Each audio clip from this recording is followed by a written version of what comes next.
My name is Jim Thomas, and welcome to the Fitness Management Update. Our topic today is how to identify sales call reluctance in your gym. Now, let's face it, even in the age of technology, the telephone is still going to be your lifeline, to closing more sales and getting more memberships into your gym. The best people in this industry, still, they're making 100 dials of the phone per day.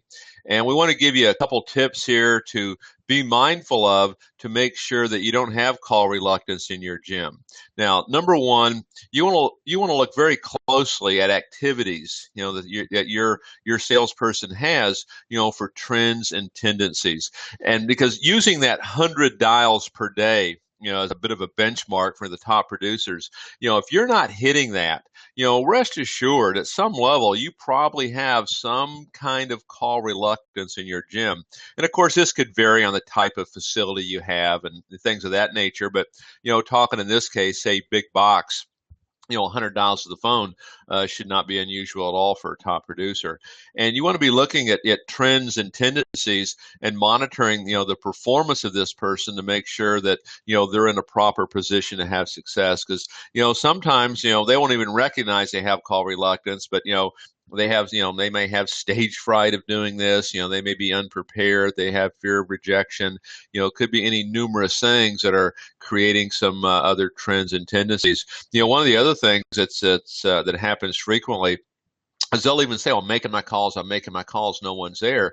And they may have called Mary at 10 o'clock in the morning every day for the last 2 weeks. Well, it doesn't take you very long to figure out that she's probably going to be at work, and that's probably not going to be a good time to reach her. If you really want to reach her, call her later in the day. So things of this nature, be mindful of.